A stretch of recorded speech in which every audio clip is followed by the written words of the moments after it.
नमस्कार फ्रेंड्स, आपण माने देखुछंती ओडिया क्रेजी ज्ञान। आज आम एही वीडियो रे जानिबा त्वचार जत्न नेबे किपरि। Tips number 1। सबुज गजा मुग को दूध रे बाटी महू मिसाई लेप प्रस्तुत करी मुहरे लगांतु। किछि समय परे धोई देबे। मुहर रंग सफा हेबा सह ढिला त्वचा टाइट होई थाए। Tips number 2। त्वचारे नियमित ऑलिव तेल मालिश करंतु। एपरि कले त्वचारे चमक आसीबा सह दाग दूर होई थाए।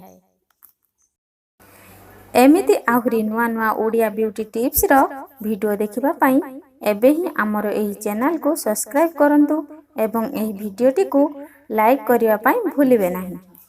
Tips number 3।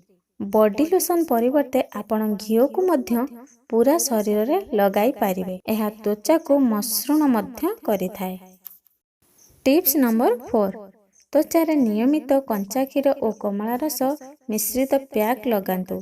एहा लगाइबार 20 मिनिट परे उषुम पानी रे त्वचा धोई नेबे। एहा द्वारा त्वचार उत्तम परिणाम मिलिबो।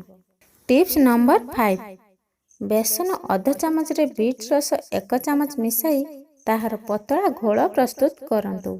एही पैक त्वचा रे लगाई 15 मिनिट परे त्वचा धोई नेबे। शीत दिने एहा बहुत उपकारी होई थाए। ओके फ्रेंड्स, एही वीडियो रे एतिकी रहुछि। Bye bye, take care. Like subscribe करिया पई भूलिबे नाही।